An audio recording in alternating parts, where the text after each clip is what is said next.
I want to begin by talking about a major growing point in my life. When I was a late teenager, young college age student, I started seeing the differences. I started seeing the needs in the church, okay? I started seeing them in a bit of a different lens.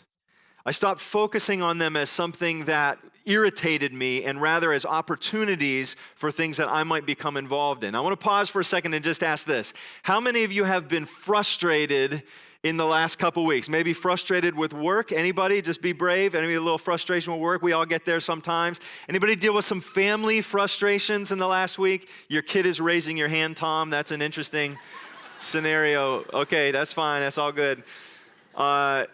Anybody ever been frustrated with the church? You guys, okay, first of all, congratulations on being brave.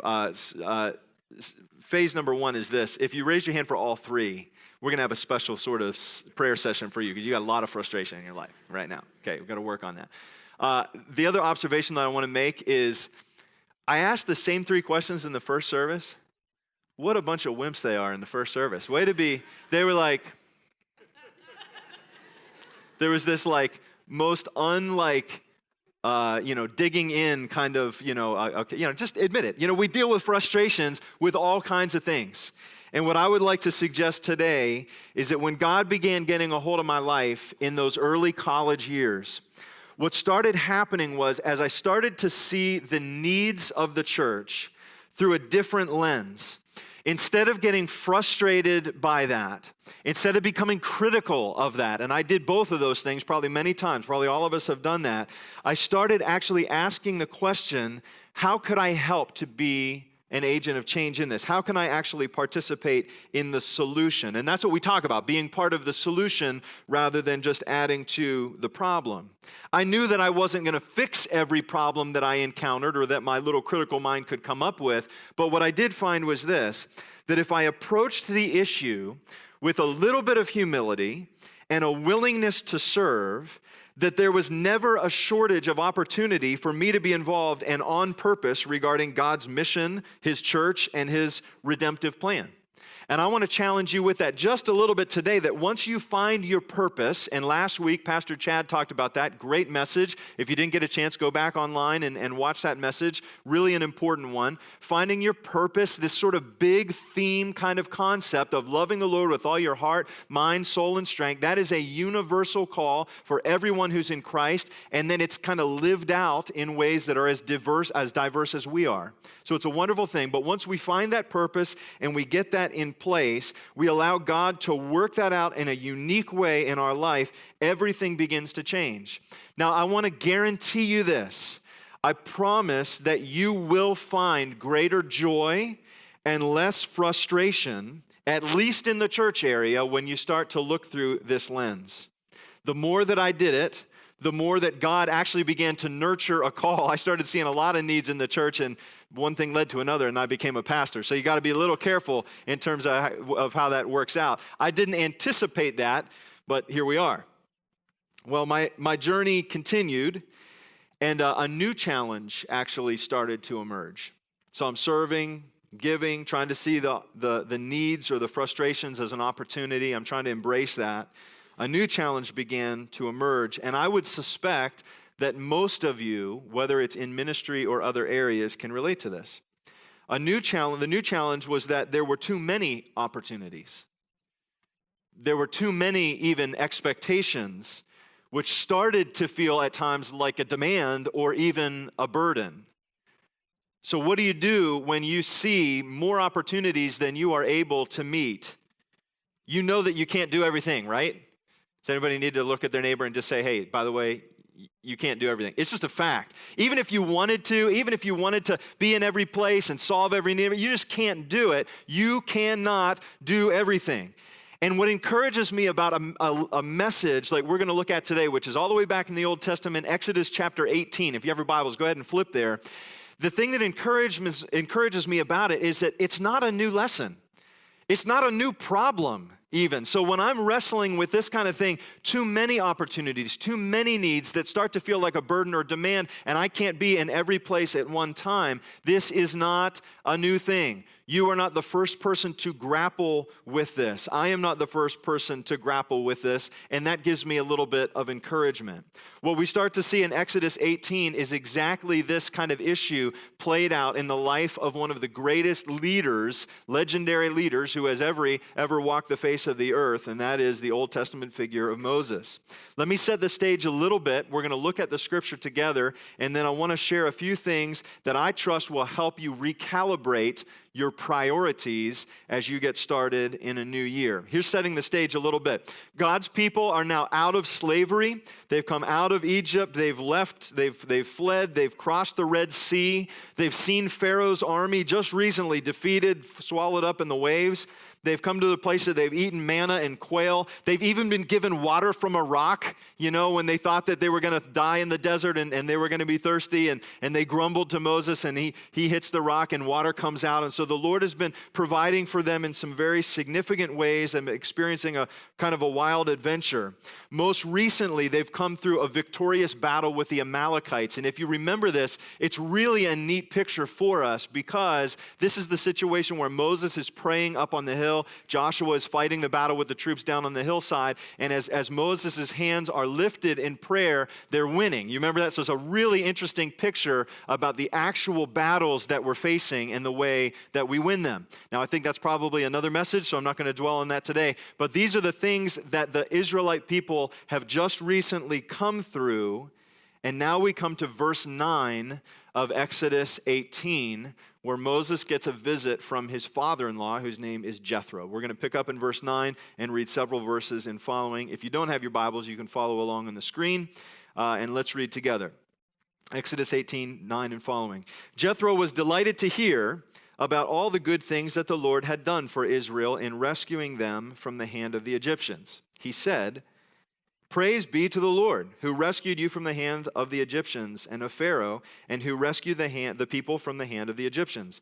Now I know that the Lord is greater than all other gods, for he did this to those who had treated Israel arrogantly." Then Jethro, Moses' father-in-law, brought a burnt offering and offered sacrifice and other sacrifices to God. And Aaron came with all the elders of Israel to eat a meal with Moses' father-in-law in the presence of God. Verse 13 says this: The next day Moses took his seat to serve as judge for the people. And they stood around him from morning till evening.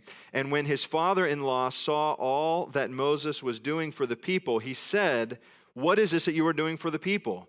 Why do you alone sit as judge while all these people stand around you from morning till evening?" And Moses answered him, "Because the people come to me to seek God's will. Wherever they have a dispute, it is brought to me, and I decide between the parties and inform them of God's decrees and instructions." Verse 17, Moses' father-in-law replied, "What you are doing is not good. You and these people who come to you will only wear yourselves out.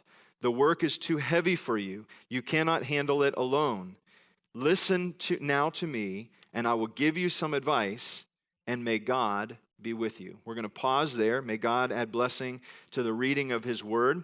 We're going to come back to this story. We're also going to look at a few other passages in the Psalms and in the New Testament. And I want you to see, and we could look at lots and lots more, but what I'd like you to see is that this issue, though it is being addressed in this Old Testament setting, and though it probably shows up in your life, is something that shows up all throughout biblical history. So we have all kinds of places that we could look at to address this issue of priorities. Now, you can't do everything, right? Go ahead. I want to make sure that you all are awake here a little bit. So I want you to look to the person that's beside you. I just want to look them right in the face. It'd be real uncomfortable. Just stare at them for a while. And I just want you to say, you can't do everything. Just make sure that they know that, okay? Incidentally, I hate it when speakers tell me to do that when I'm not the speaker. But I am today, so I'm just telling you to do it. So you can't do everything. And Moses is hearing a message in this passage from his father-in-law. You need to work with other people. You need to delegate. You need to empower. That's what leaders do.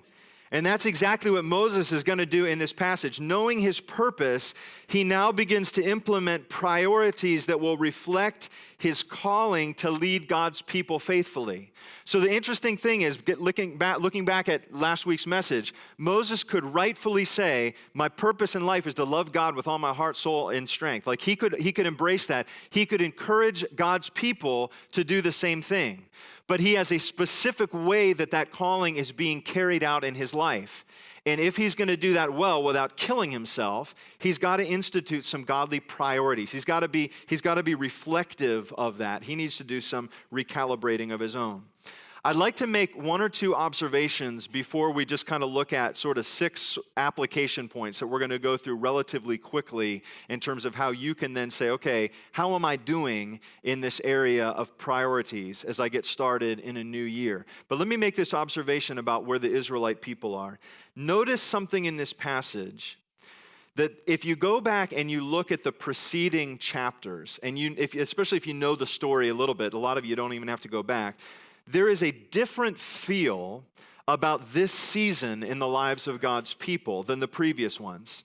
Escaping Egypt and the plagues that God is raining down on them and the provision of God to get them out of there. This miraculous crossing of the Red Sea with an army on their tail. In these points, nobody has much time to complain. You know what I mean? It's sort of survival mode. We just got to get out. We just got to get moving. We just got to go. And I would suggest that there's different places that maybe you may be in a place in life where you're saying, you know what, I'm not really thinking about priorities because I'm just in survival mode. And so you got to know what kind of phase of life you're in. What I find interesting is that in this phase where the urgency is sort of died down a little bit, okay, they're in process. They're working things out. Now is when the disputes, now is when the squabbles internally begin to rise up. And I might suggest that there is a need for urgency, which will naturally bring a greater focus to your priorities. Now, there's a flip side to that, and I'm going to get to this in a minute. I'll just touch on it right now, and that is this. If all of your life is filled with urgency, you never have time for rest. So there's an unhealthiness to that too. So we've got to find this place in the middle. I want to illustrate it to you this way just a little bit. Our oldest son, Grant, is turning 10. I hardly believe that. He's turning 10 in a few days. When he was a baby, so this is back almost a decade, I remember being out. I took a little run. I'm going for a jog, and running and I do not particularly get along well. I don't love it. I've spoken about that before, but every now and then I do it because I feel sort of like I should. And when I'm done running, I feel awful, and I feel drained, and I feel like this is not fun and a good place to be. I had gotten home and was sitting in the downstairs lower level of our split level home, and I think I had actually just said, like, to myself, I'm so exhausted, I can't even move. You know, I just was spent. You know what I mean? When you've been there, just, ugh. So I've got like a Gatorade that I just can barely like get up to my face. I'm so tired. Amy is taking care of our only child at the time upstairs, and how many of you have raised kids or are raising kids? You know, God bless firstborn children because they get all of the worst of like our overprotectiveness, and we just worry. I worried all the time about stuff like that. And you know, you have a second kid, and some of you have lots of kids, and by that time you're like, you'll be fine, you know, whatever. And I'm sitting there sort of in this state. I can barely even get my Gatorade up to my mouth, and I hear Amy yell from upstairs, "The baby is choking." The next thing I know, I have already scaled the first flight of stairs. I mean, I am in go mode. I throw the Gatorade to the side. You know, I mean, I get up to the front, you know, up to the top of the house, like in seconds, you know, and the baby was fine and everything we were probably just a little overprotective. But I suddenly realized, what happened to the guy that couldn't get his Gatorade to his mouth like seconds ago? You see, the insertion of urgency changes the priorities. In fact, in some ways, we are in the place in life, and you've probably been there, where you say, I can't take on another task, I can't do another thing, and then all of a sudden, you have a medical emergency in your family, you have something that's a really pressing, maybe even life or death kind of deal, and all of a sudden, you found that you have some time that you didn't realize you had, or you prioritize that thing. You know what I'm saying? So the urgency, or the presence of urgency, affects the way that we look at our priorities. if our life is always urgent, that's not a good thing. I'm not suggesting that today, that we just have to have urgency all the time, because then we find ourselves running at an unsustainable pace, and that can be problematic. But there are times, I think, that we need to infuse the urgency to really think about our priorities well. I'm going to give you one other quick example, and then we're going to keep moving through this. When I was turning 30 years old, I was doing a little soul searching and reflecting. You know, that change a decade, you get a little reflective. I was thinking about some very close friends or family members that had died young. Okay, so two people in particular, both of them men, both of them fathers, both of them pastors, which was sort of interesting because here I am, a young man going to be a father and in a ministry kind of thing. And they both had died at 45 years of age. So here I am turning 30. And I'm thinking as I turn 30, what if I only have 45 years of life? What if that's my end? I mean, we don't know how many days God has appointed to us. Maybe I have 45, maybe I have 31 at that point. I didn't know. I'm 41 now, so I got past that. You know, I'm almost 42. But I remember thinking at that point, what if I only had till 45? And as I thought about it, it was not a depressive sort of thought. It was actually sort of inspiring because I thought, well, you know what? There's some things that I probably would not put off. There's some things that I would really want to press into. So you see what I mean? There's an urgency that comes when we begin to think, you know what, my days and my lifetime's not guaranteed. What will I do with the amount of time that God has given me? And if I only have 45 years, if I only have 40 years, if I only have whatever it is, maybe I'll live to be 110, I don't know. But with the time that God has given me, what is it that's going to be important? I then discovered Tim McGraw's good country song, Live Like You Were Dying, and then I was really set. Got to go listen to that song if you get a chance. Then I was really thinking about urgency and priority. So there's an interesting piece here that in the absence of urgency, suddenly some more things begin to creep up. I think we deal with that as we deal with our priority issues. Those are just a few thoughts to kind of get us thinking in this direction. I would suggest that too much urgency creates a pace that is unsustainable. We've said that already. That is a problem. In fact, I would suggest it's probably the problem that more of us are feeling today. Too many demands, not enough time. And then it feels like everything is urgent. Well, the problem with that is the old adage starts to feel quite true. When everything is important, nothing is important. So we find ourselves kind of in this frantic, but not necessarily purposeful existence. And so I would just simply ask you to consider this. If your mind can get going in this direction, I think we'll be moving in a good way. What decisions, investments, and pursuits would be the most valuable ones for you to make in the coming weeks, the coming months, or even the coming year? What investments, what decisions, what pursuits would be the most valuable ones for you to make in the coming weeks, months, or even year? Another way to say it is simply, how do we set good priorities as we recalibrate for a new year? I want to actually just give 6 points. As I said, we're going to sort of go quickly through each one of them, but what I'd like you to do is process. If you're taking notes, sort of write these down. Each one of them, I think, has a certain element of reflection that if you could take that, I think it's a great opportunity for you, especially at this season, to say, okay, yeah, where is it that I need to let my priorities reflect my purpose, or where do I need divine intervention and different things like that. So be reflective on these as we move through them. I got 6 for you here. Number 1 is priorities that reflect your purpose. Set your priorities with God's greatest purpose in mind.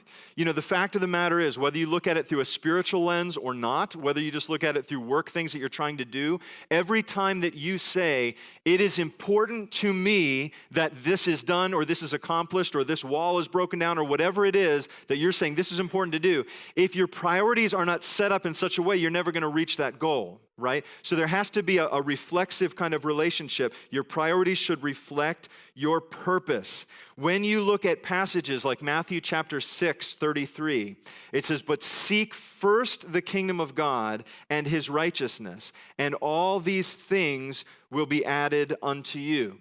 What these things are that we're referring to, Jesus actually unpacks that very well for us too in Matthew chapter 6. He says, don't you know that your heavenly Father knows these things that you need? He knows what you need. You go after all of these things, your food and your clothing and all of this kind of stuff. Your Heavenly Father knows that you need them. And yet he inserts this too, and I think this is really helpful to me. It's a little bit of a sting, but it's a helpful one. He says, this is what the pagans do. You know, the pagans spend all of their time, their top priority is these things. What Jesus is calling you to is to say, remember your purpose. Remember, love the Lord your God with all your heart, soul, mind, and strength. Let that be sort of the core identity. I'm going to talk about that word in a minute. Allow that to happen, and all of these other things will be added unto you because your Heavenly Father already knows that you need them. So it's not to say that the lower level priorities are somehow now bad. It's to say that God understands what they are. And so Jesus gives us this encouragement. But if you look at Matthew chapter 6:33, it is a priority statement. It's a priority statement. Seek first the kingdom of God and his righteousness, and all these things will be added unto you. I want to talk for just a minute about the law of entropy. Is anybody familiar with the law of entropy?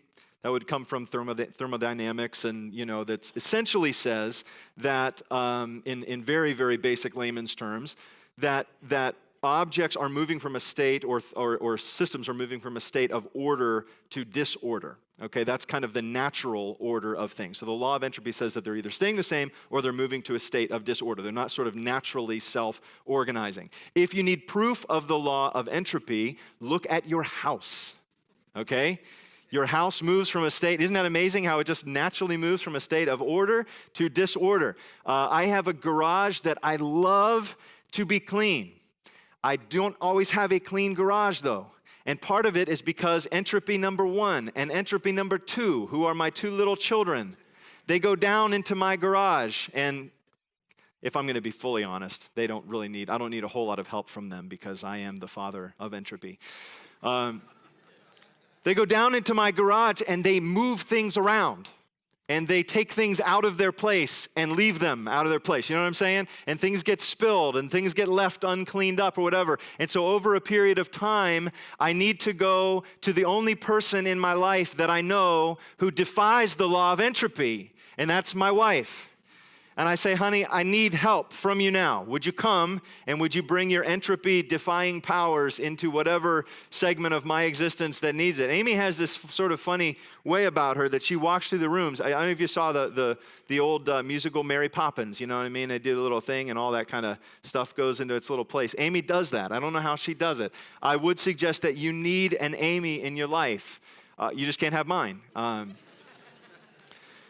So this law of entropy, I think this is very true in our spiritual lives. I think this is true of our priorities. You have things right now that you have said, I really want to accomplish this goal. I really want to move in this direction. I'm setting these priorities in place. But if you do not recalibrate, and if you do not come back, and if you do not evaluate where you are, you're going to find yourself again and again and again in the state of my garage, right? So we need to add energy in, and we need to be able to look into it. The cool thing about it is that we have a divine help in this that the world does not offer. You can have all kinds of people who give you self-help books and, just power of positive thinking and, this is all about you. The neat thing about it is, from a Christian perspective, is that you have divine intervention. And this is number 2 that I want to look at. Second point, divine intervention is required, and I would suggest, and is available to you. I want to look at Psalm 86 for a second. This is such a great verse. Psalm 86:11. I love this for a long time because it says, give me an undivided heart that I may fear your name. But before it says that, it says, teach me your way, Lord. Teach me your way, Lord, that I may rely on your faithfulness. And then the psalmist says, give me an undivided heart that I might fear your name. So we ask Almighty God to help us learn and to help us focus and to help us have that undivided heart so that we can really focus in on the things that he wants us to focus in on. So divine intervention is required and it is available to us.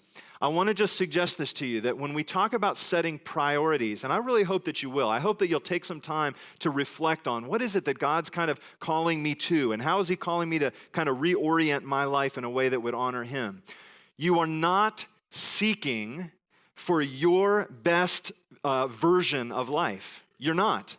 That's kind of the worldly view of it. You know, if I just kind of put this in place, I could be a good father. I put this in place, I can be a good husband. I put this in place, I can maybe get advances in my work and do better in that regard. There's nothing wrong with those things, but we're not seeking for our best version of ourselves.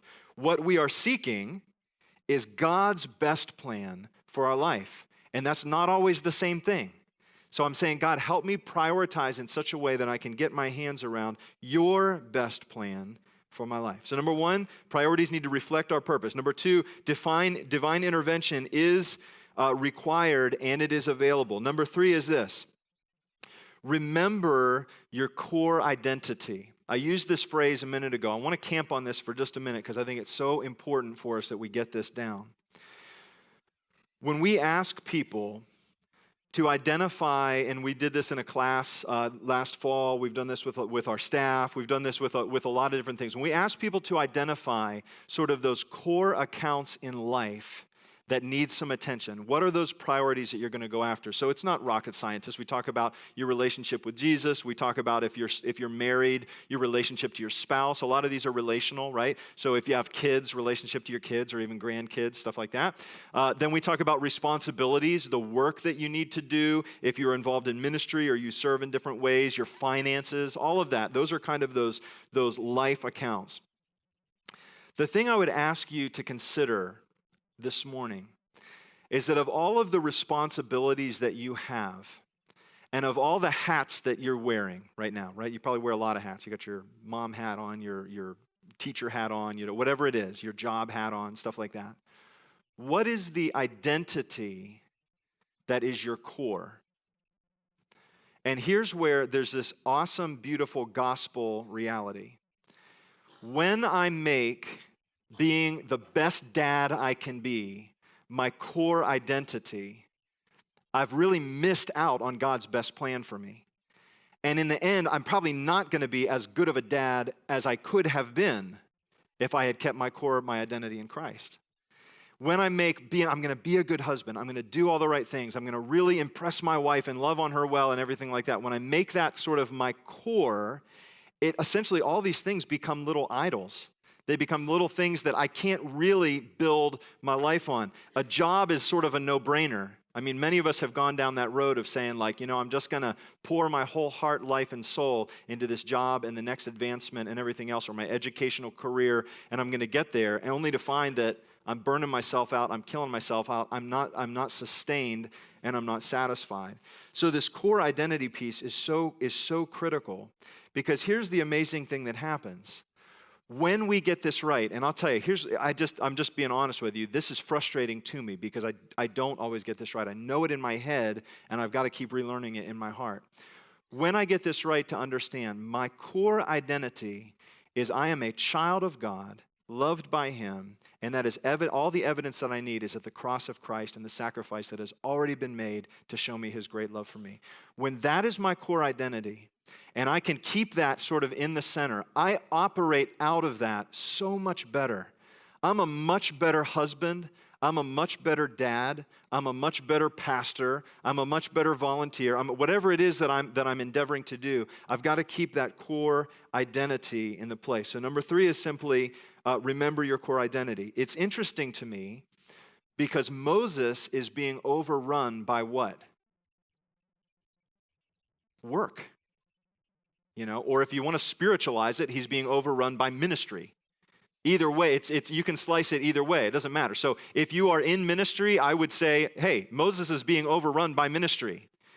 When I first started doing some kind of life evaluation things, it was about 2010, and I started looking at the different aspects of my life, some of these different accounts that I've just mentioned to you.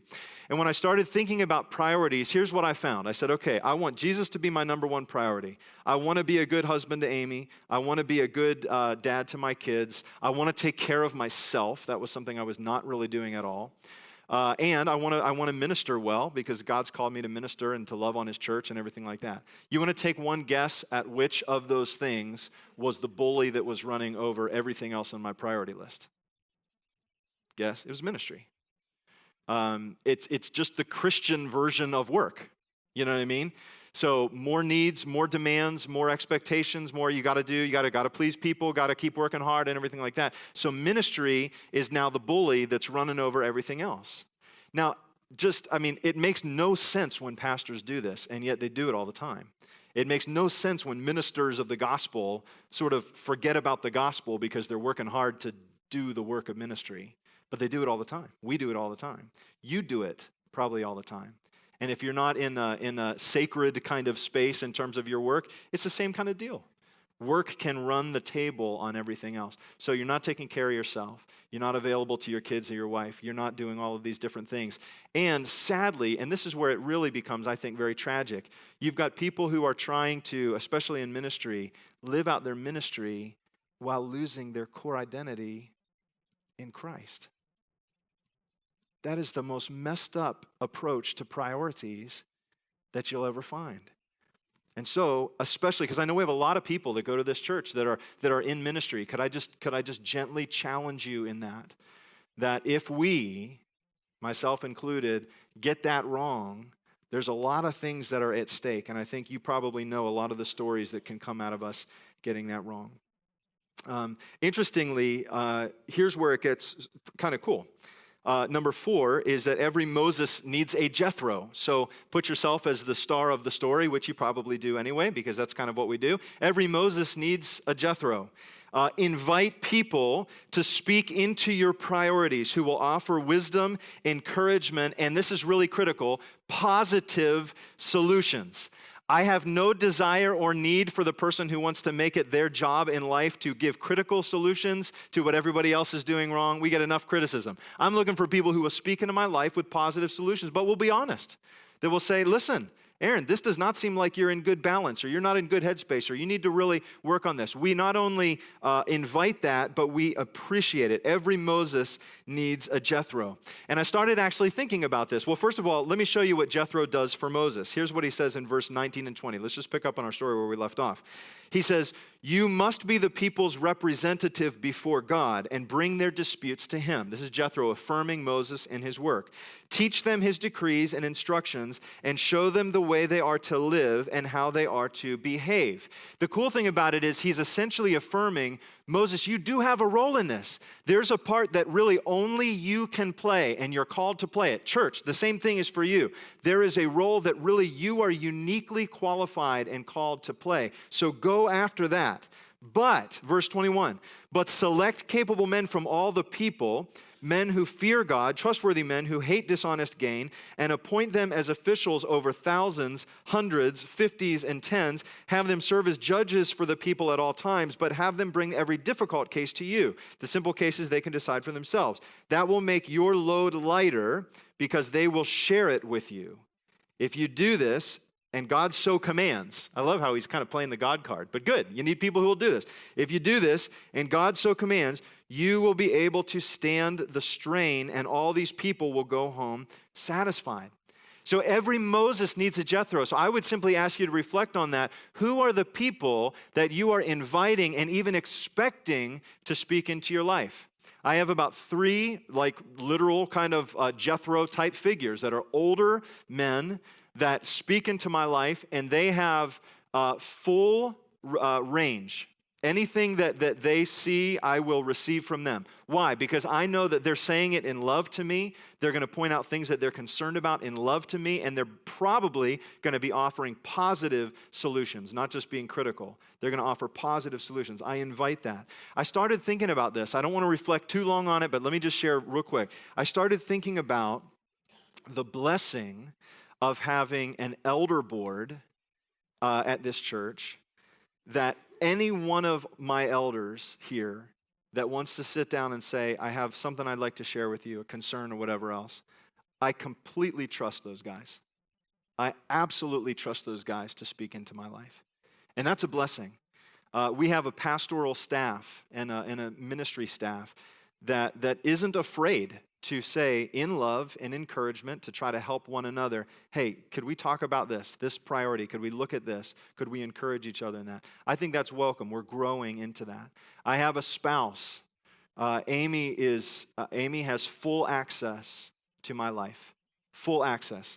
There's not any corners that I'm hiding from my wife. I want her to speak into my life. I want to speak into her life as well. So we got to have Jethro people. We got to have people who are not afraid to speak godly truth into our priorities. And that would be a really great assignment if you would want to take it seriously, to say, you know what, I'm jotting out 5 or 6 things that I feel God is really leading me in, to submit that to somebody and say, hey, could you look at this? Could you give me your objective opinion on this and see where I'm missing the mark and see what resonates with you? So every Moses needs a Jethro. That's number 4. Number 5, we're going to continue moving through these. Deferred benefits. Make investments now that will pay dividends in the future. I'll just touch on it real quickly, but you realize what Jethro asked Moses to do is actually going to require him to go out and identify people. He's going to have to make sure that they're ready to go. He's going to have to do some training or investing in them. So he is going to invest now in something that is going to pay dividends in the future. But in doing that, he's probably going to get more busy before he gets on a better track. Right? So we shouldn't be afraid of that, to make those investments now that will pay dividends in the future.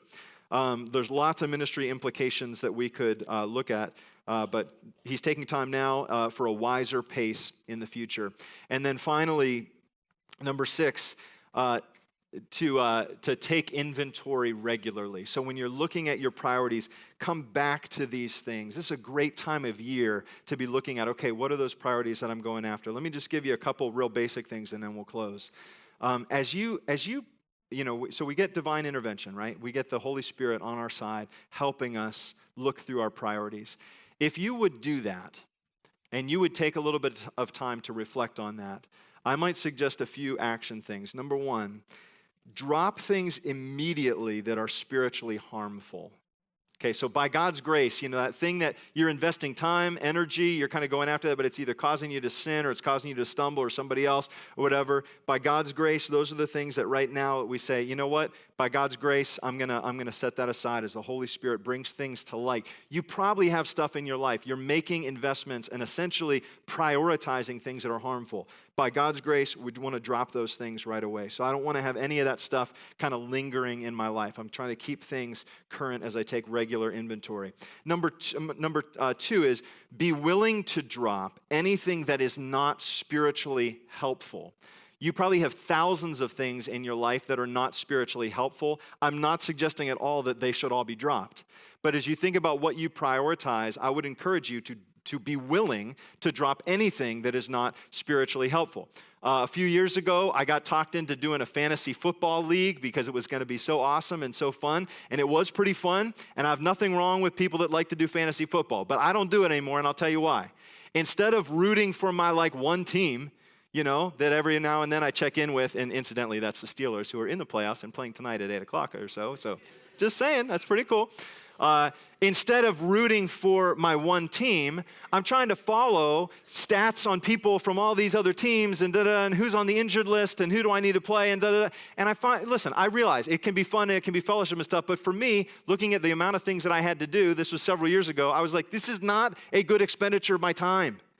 And so I dropped it. I said, I'm just not going to do that, and have fun if you love to do that, but I'm not going to do that. It's a spiritually neutral thing. It's not a sin to do it by any means. It just was something that I said, if I'm going to really take inventory of my priorities, I've got to be willing to drop the things that are spiritually neutral or that are not spiritually helpful.